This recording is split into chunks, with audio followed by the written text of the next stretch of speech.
नमस्कार दोस्तों। आज की वीडियो में हम यूपीएससी करंट अफेयर्स के लिए कैसे प्रिपरेशन करेंगे और उसकी स्ट्रेटजी क्या रखनी चाहिए जिससे हम करंट अफेयर के क्वेश्चंस को बहुत अच्छे से डील कर पाएँ, वो डिस्कस करेंगे। तो सबसे पहले हम ये देखते हैं कि यूपीएससी में करंट अफेयर्स का वेटेज कितना रहता है।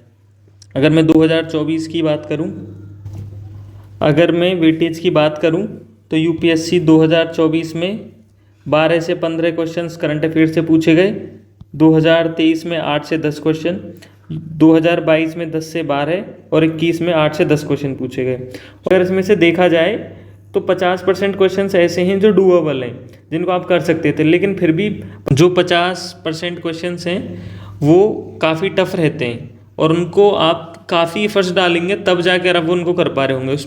उसमें आउटपुट टू इनपुट रेशो काफ़ी कम रहता है, इसीलिए हमें करंट अफेयर को बहुत स्ट्रेटेजिक वे में टाइम देना चाहिए। अगर आप पहला अटेम्प्ट दे रहे हैं तो मेरी एडवाइस होगी आपके लिए कि आप ज़्यादा से ज़्यादा फोकस स्टैटिक पोर्शन पे करें, क्योंकि स्टैटिक पोर्शन आपका 85% से 90% के बीच में होने वाला है। और अगर आप इस पर बहुत अच्छे स्कोर लेके आते हैं तो definitely you will clear the prelims. और इसमें स्टैटिक में भी जैसे मैंने बताया है आपको, पॉलिटी, इकोनॉमी और ज्योग्राफी, ये तो आपकी बहुत ही स्ट्रॉन्ग कमांडिंग एरियाज होने चाहिए। अगर आप इनमें अच्छा करते हैं definitely you will clear that. और फिर उसके अलावा आपको करंट अफेयर में अगर फोकस करना है तो आई वुड एडवाइस कि पहले तो आप स्टैटिक पे फोकस करें। अगर आपका ये स्ट्रॉन्ग हो गया तो आप करंट अफेयर में शिफ्ट करें। और करंट अफेयर में भी आप मई में, जब 1 मई से आप करंट अफेयर पे थोड़ा से ज़्यादा टाइम देना शुरू कर सकते हैं, 2 घंटे। उसके अलावा और भी क्या हम कर सकते हैं जिससे आप स्टैटिक के साथ साथ करंट अफेयर करते रहें, वो थोड़ी देर बाद और डिस्कस कर रहे होंगे। आपका अगर सेकंड या थर्ड अटेम्प्ट है तो आप static portion as well as current affair दोनों पे, क्योंकि आपको बेटर कमांड हो गई होगी स्टैटिक पोर्शन पे।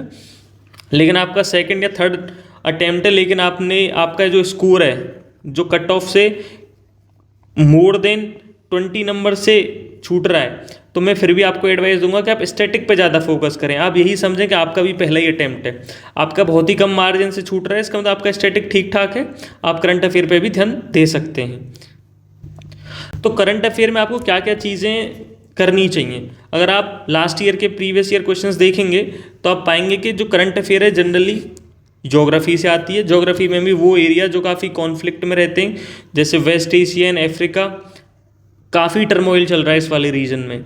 तो आपको इसमें कौन सी कंट्री है, कौन सी कंट्री में क्या टर्मोइल चल रहा है, बेसिक्स आइडिया होना चाहिए। क्या क्या बॉर्डरिंग कंट्रीज़ हैं उसकी, वहाँ पे ज्योग्राफी कैसी है, अगर आपका इसका आइडिया है तो definitely you will do better in geography. उसके अलावा दूसरा इंपॉर्टेंट थीम है welfare schemes. Welfare schemes for vulnerable sections. Womens के लिए क्या स्कीम है, चिल्ड्रेंस के लिए क्या है, पुअर पीपल के लिए, फार्मर के लिए, सीनियर सिटीजन्स के लिए, बैकवर्ड क्लासेस के लिए। तो इसके लिए आप सोशल इश्यूज़ वाली PT 365 कर सकते हैं, आपकी अच्छी कमांड हो जाएगी। उसके अलावा साइंस एंड टेक्नोलॉजी, न्यू क्या टेक्नोलॉजीज आ रही हैं, या फिर कोई नई डिजीज़ आई है, या फिर कोई नया इन्वेंशन हुए, तो उसका आपको बेसिक आइडिया होना चाहिए। बेसिक कॉमन सी अंडरस्टैंडिंग हो तो आप इजीली अटेम्प्ट कर सकते हैं। और नेक्स्ट इसमें इंपॉर्टेंट है इकोनॉमी। इकोनॉमी में RBI के क्या मेजर्स रहे, मॉनेटरी पॉलिसी, कोई नई स्कीम्स लेके आई RBI या फिर government of India to boost the economy.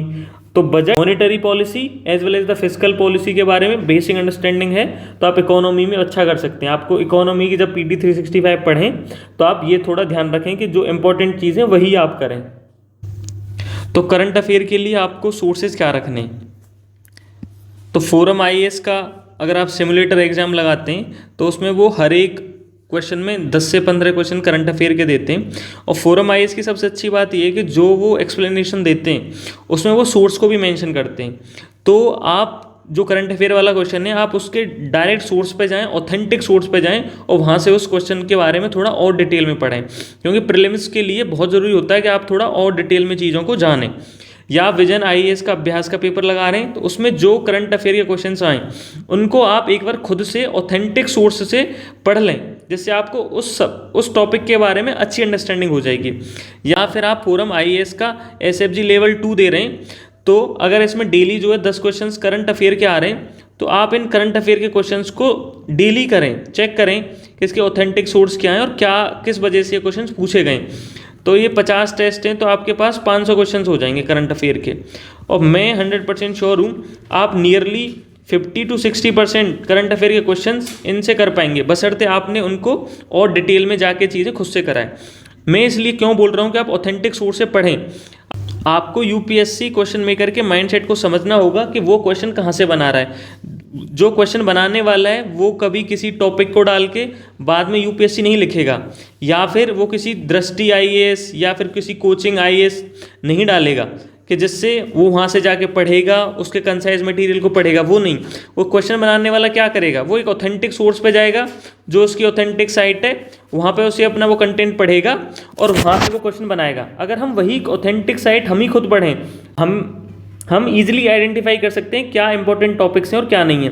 तो इसीलिए मैं बोल रहा हूँ कि आप हमेशा ऑथेंटिक सोर्स से पढ़ें और फोकस करें कि कंप्लीट नॉलेज पे, क्योंकि प्रीलिम्स में ये मैटर करता है कि आपके क्वालिटी पे फोकस कर रहे हैं रेदर देन क्वांटिटी। आप क्वालिटी के साथ जाएंगे तो आप डेफिनेटली अच्छे नंबर लेके आएंगे।